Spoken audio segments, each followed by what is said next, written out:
इंसान की बर्बादी के कई कारण हो सकते हैं, लेकिन कुछ मुख्य कारण ऐसे हैं जो हर किसी को प्रभावित कर सकते हैं। इन कारणों को जानकर हम अपने जीवन को बेहतर बनाने के लिए कदम उठा सकते हैं। आज की कहानी एक सन्यासी की कहानी। आज मैं आपको ये कहानी बताने जा रहा हूँ कि इंसान की ऐसी कौन सी गलतियां होती हैं जो इंसान को बर्बाद कर देती हैं। अगर हम अपनी बर्बादी का कारण जान ले तो हम अपने जीवन को खुशहाल बना सकते हैं।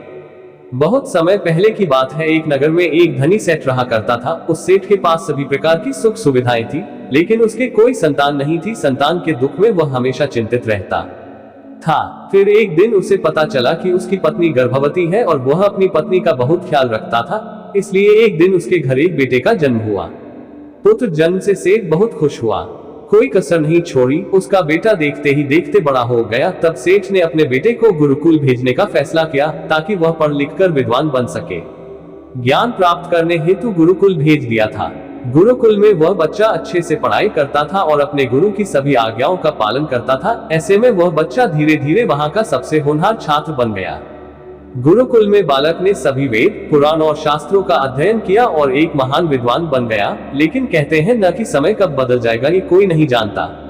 ऐसे ही एक दिन किसी प्राकृतिक आपदा के कारण उसके माता पिता की मृत्यु हो गई और जब उसके माता पिता की मृत्यु हुई तो बच्चे की शिक्षा पूरी नहीं हुई थी। और जब बच्चे ने खबर सुनी कि उसके माता पिता अब इस दुनिया में नहीं है और उसका सब कुछ बर्बाद हो गया है, तो लड़का इस सांसारिक मोह में बह गया। इसके बाद लड़के ने कहा कि गुरुकुल से अपनी शिक्षा पूरी करने के बाद वह अपना पूरा जीवन लोगों की भलाई में बिताएगा। फिर जब बालक की शिक्षा पूरी हुई तो उसके बाद बालक साधु बन गया और वह सांसारिक चीजों से दूर हिमालय के जंगल में चला गया। अध्यापन को विश्राम देते हुए समय के साथ उनके सन्यासी की चर्चा चारों ओर होने लगी और दूर दूर से लोग उनके पास शिक्षा लेने के लिए आने लगे और बहुत से लोग अपनी समस्याओं का समाधान पाने के लिए भी उनके पास आने लगे। वह समस्याओं का समाधान बड़ी आसानी से कर देता था, जिससे वह पूरे राज्य में प्रसिद्ध हो गया। परंतु जिस नगर में वह रहता था वहां का राजा क्रूर व्यक्ति था।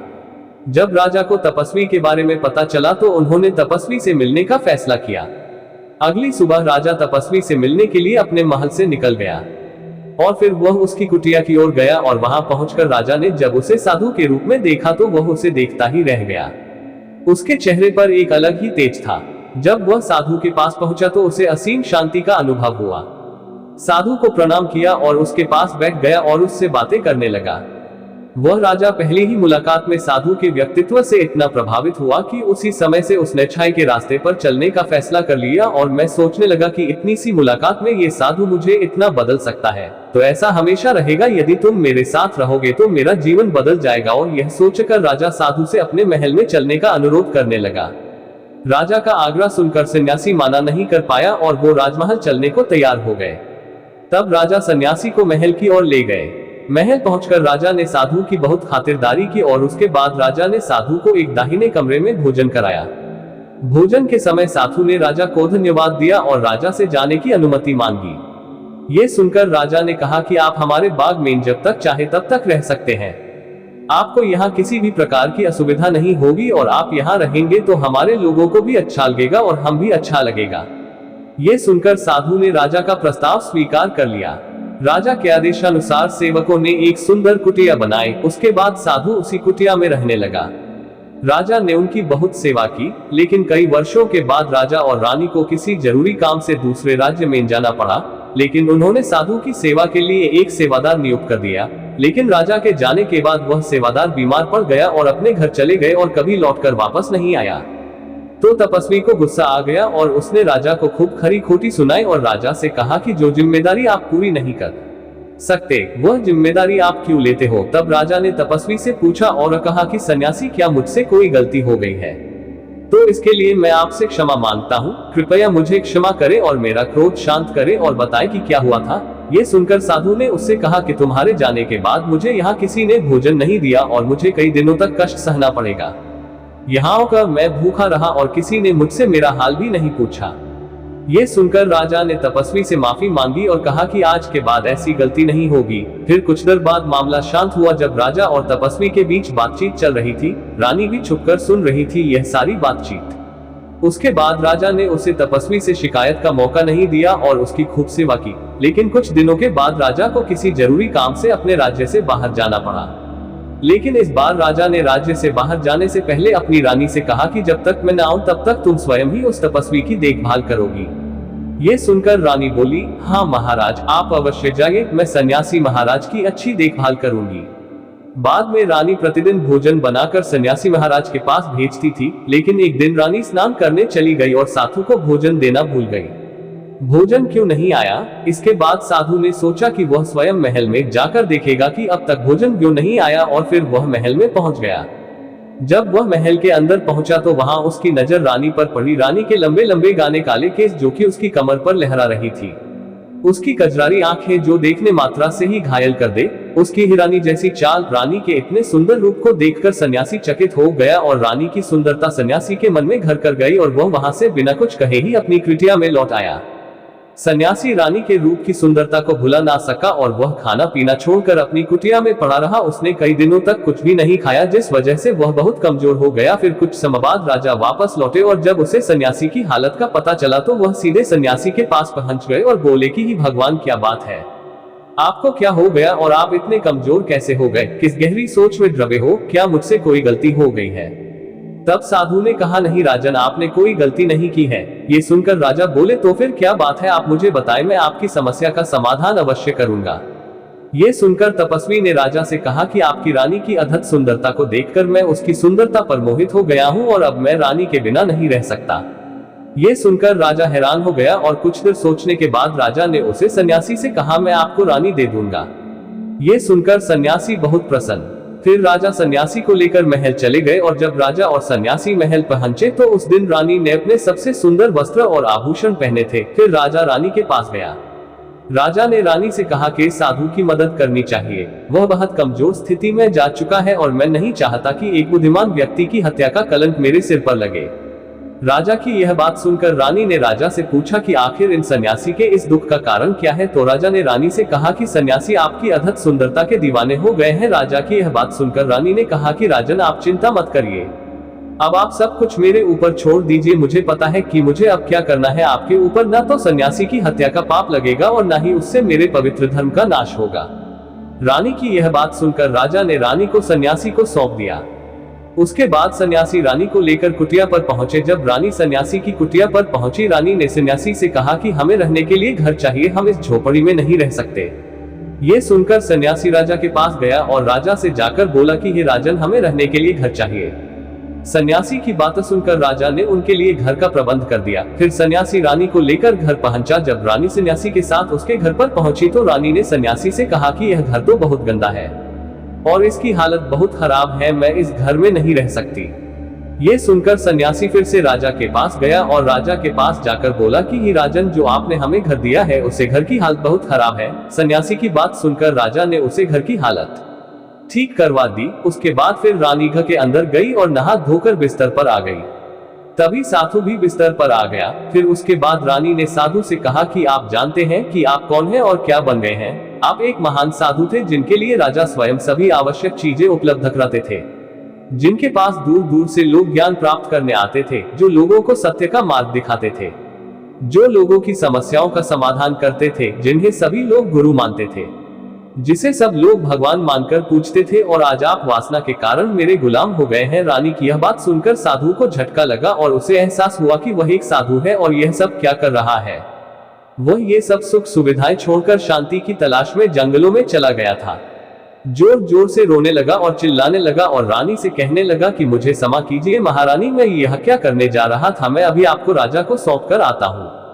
सन्यासी की बात सुनकर रानी ने सन्यासी से प्रश्न किया कि साधु महाराज, मेरे मन में एक प्रश्न उठ रहा है, कृपया मेरे प्रश्न का उत्तर दीजिए। रानी की बात सुनकर सन्यासी ने कहा कि पूछो, तुम्हारा क्या प्रश्न है? फिर रानी ने कहा कि जब आपको उस दिन भोजन नहीं मिला तो आप बहुत क्रोधित हो गए। तब मैंने आपके ये रूप पहली बार देखा था और तभी से मैं आपके व्यवहार में परिवर्तन महसूस कर रही थी। ऐसा क्यों हुआ साधु महाराज, आखिर आपको इतना क्रोध क्यों आया? रानी की बात सुनकर सन्यासी ने रानी को समझाया कि जब मैं जंगल में था तो मुझे समय पर भोजन भी नहीं मिलता था। लेकिन जब मैं महल में आया तो महल में आने के बाद मुझे सारी सुख सुविधाएं मिली और फिर मैं इनसे भी सुख सुविधाओं के मोह में फंस गया और मुझे इसके प्रति लगाव उत्पन्न हो गया और फिर मुझे इसको पाने का लालच उत्पन्न हो गया और जब मुझे यह नहीं मिला तो मेरे अंदर क्रोध उत्पन्न हुआ। फिर सन्यासी ने कहा कि महारानी, सच तो यह है कि अगर इच्छा पूरी नहीं हो तो क्रोध उत्पन्न होता है और अगर इच्छा पूरी हो जाए तो लालच बन जाता है।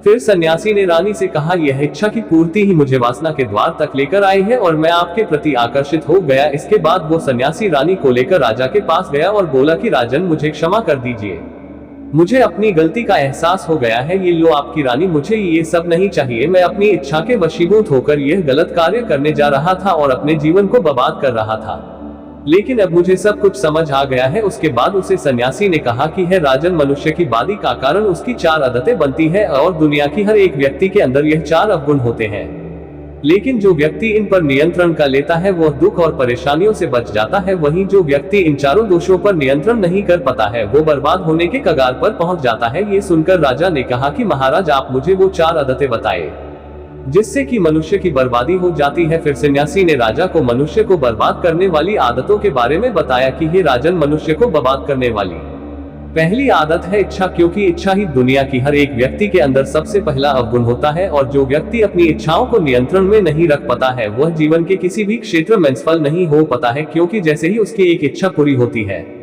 वह दूसरी की ओर बढ़ाने लगता है और दूसरी पूरी होती है तो तीसरी इच्छा उसके मन में जागृत हो जाती है और फिर ऐसे करते करते इच्छाओं पर नियंत्रण न होने के कारण इसी जाल में उलझा रहता है और दुखी रहता है।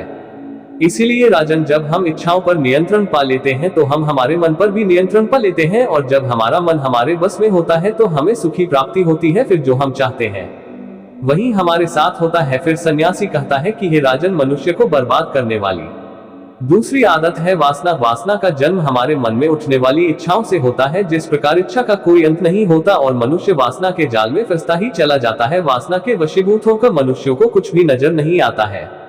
आज तक जितनी भी लड़ाइयां हुई है उनका सबसे बड़ा कारण स्त्री को पाने की इच्छा ही रही है। स्त्री के प्रेम में वशीभूत होकर राजा महाराजाओं ने आज से पहले बहुत सारे युद्ध किए हैं।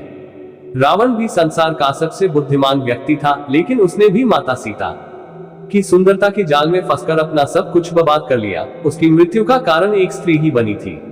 कई राजा महाराजा तो युद्ध में इसलिए हार गए क्योंकि वो लोग स्त्रियों से रासलीला रचने में ही रह गए।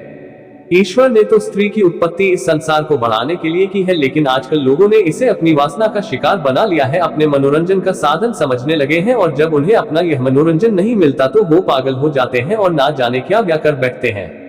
इसीलिए हे राजन, जितना हो सके उतना वासना से दूर रहना चाहिए। फिर सन्यासी कहता है कि हे राजन, मनुष्यों को बर्बाद करने वाली तीसरी आदत है क्रोध, क्योंकि जब मनुष्य की वासना की पूर्ति नहीं होती है तो उसके अंदर क्रोध उत्पन्न हो जाता है और जब व्यक्ति को क्रोध आता है तो उसे पर उसका नियंत्रण नहीं होता है और फिर वो क्रोध में आकर कहीं गलत निर्णय ले लेता है। वो दूसरों को भला बुरा कह देता है, गलियां निकल देता है और जब उनका क्रोध शांत होता है तो उन्हें अपनी गलती का एहसास हो जाता है, लेकिन तब तक तो सब कुछ बर्बाद हो चुका होता है।